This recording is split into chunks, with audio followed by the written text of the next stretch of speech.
एक व्यापारी जितना धनी था उतना ही दान पुण्य करने वाला। वह सदैव यज्ञ पूजा आदि कराता रहता था। एक यज्ञ में उसने अपना सब कुछ दान कर दिया। अब उसके पास परिवार चलाने लायक भी पैसे नहीं बचे थे। व्यापारी की पत्नी ने सुझाव दिया कि पड़ोस के नगर में एक बड़े सेठ रहते हैं। वह दूसरों के पुण्य खरीदते हैं। आप उनके पास जाइए और अपने कुछ पुण्य बेचकर थोड़े पैसे ले आइए, जिससे फिर से काम धंधा शुरू हो सके। पुण्य बेचने की व्यापारी की बिल्कुल इच्छा नहीं थी, लेकिन पत्नी के दबाव और बच्चों की चिंता में वह पुण्य बेचने को तैयार हुआ। पत्नी ने रास्ते में खाने के लिए 4 रोटियां बनाकर दे दी। व्यापारी चलता चलता उस नगर के पास पहुंचा, जहां पुण्य के खरीदार सेठ रहते थे। उसे भूख लगी थी। नगर में प्रवेश करने से पहले उसने सोचा भोजन कर लिया जाए।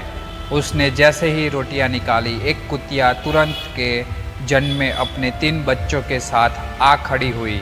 कुतिया ने बच्चे जंगल में जन्म दिए थे। बारिश के दिन थे और बच्चे छोटे थे, इसलिए वह उन्हें छोड़कर नगर में नहीं जा सकती थी। व्यापारी को दया आ गई।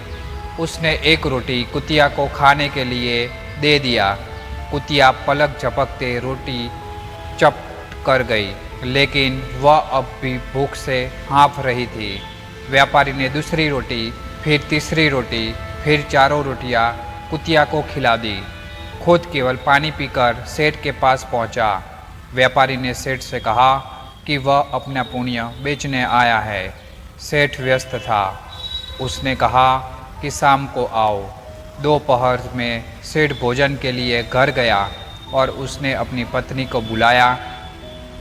बताया कि एक व्यापारी अपने पुण्य बेचने आया है, उसका कौन सा पुण्य खरीदूं। सेठ की पत्नी बहुत पतिव्रता और सिद्ध थी। उसने ध्यान लगाकर देख लिया कि आज व्यापारी ने कुतिया को रोटी खिलाई है। उसने अपने पति से कहा कि उसका आज का पुण्य खरीदना, जो उसने एक जानवर को रोटी खिलाकर कमाया है, वह उसका अब तक का सर्वश्रेष्ठ पुण्य है। व्यापारी शाम को फिर अपना पुण्य बेचने आया। सेठ ने कहा, आज आपने जो यज्ञ किया है, मैं उसका पुण्य लेना चाहता हूँ। व्यापारी हंसने लगा। उसने कहा कि अगर मेरे पास यज्ञ के लिए पैसे होते तो क्या मैं आपके पास पुण्य बेचने आता। सेठ ने कहा कि आज आपने किसी भूखे जानवर को भोजन कराकर उसके और उसके बच्चों की प्राणों की रक्षा की है। मुझे वही पुण्य चाहिए। व्यापारी वह पुण्य बेचने को तैयार हुआ।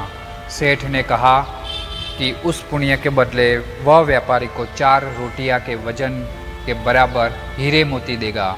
4 रोटियां बनाई गई और उसे तराजू के एक पलड़े में रखा गया। दूसरे पलड़े में सेठ ने एक पोटली में भरकर हीरे जवाहरात रखे। पलड़ा हिला तक नहीं। दूसरी पोटली मंगाई गई, फिर भी पलड़ा नहीं हिला। कई पोटलियों के रखने पर भी जब पलड़ा नहीं हिला तो व्यापारी ने कहा, सेठ जी, मैंने विचार बदल दिया है। मैं अब पुण्य नहीं बेचना चाहता। व्यापारी खाली हाथ अपने घर की ओर चल पड़ा। उसे डर हुआ कि कहीं घर में घुसते ही पत्नी के साथ कलह न शुरू हो जाए। जहां उसने कुतिया को रोटी डाली थी, वहां से कुछ कंकड़ पत्थर उठाए और ठेली में रख लिए। घर पहुंचने पर पत्नी ने पूछा कि पुण्य बेचकर कितने पैसे मिले, तो उसने ठेली दिखाई और कहा, इसे भोजन के बाद रात को ही खोलेंगे। इसके बाद गांव में कुछ उधार मांगने चला गया। इधर उसकी पत्नी ने जब से ठेली देखी थी, उसे सब्र नहीं हो रहा था। पत्नी के जाते ही उसने ठेली खोली। उसकी आंखें फटी रह गई। ठेली हीरे जवाहरातों से भरी थी। व्यापारी घर लौटा तो उसकी पत्नी ने पूछा कि पुण्यों का इतना अच्छा मोल किसने दिया? इतने हीरे जवाहरात कहाँ से आए? व्यापारी को अंदेशा हुआ कि पत्नी सारा भेद जानकर ताने तो नहीं मार रही, लेकिन उसके चेहरे की चमक से ऐसा लग ही नहीं रहा था। व्यापारी ने कहा, दिखाओ कहाँ है हीरे जवाहरात। पत्नी ने लाकर पोटली उसके सामने उलट दी। उसमें से बेशकीमती रत्न गिरे। व्यापारी हैरान रह गया। फिर उसने पत्नी को सारी बात बता दी। पत्नी को पछतावा हुआ कि उसने अपने पति को विपत्ति में पुण्य बेचने को विवश किया। दोनों ने तय किया कि वह इसमें से कुछ अंश निकालकर व्यापार शुरू करेंगे। व्यापार से धन को इसमें मिलाकर जन कल्याण में लगा देंगे।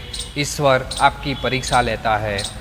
परीक्षा में वह सबसे ज़्यादा आपके गुण को परखता है, जिस पर आपको गर्व हो।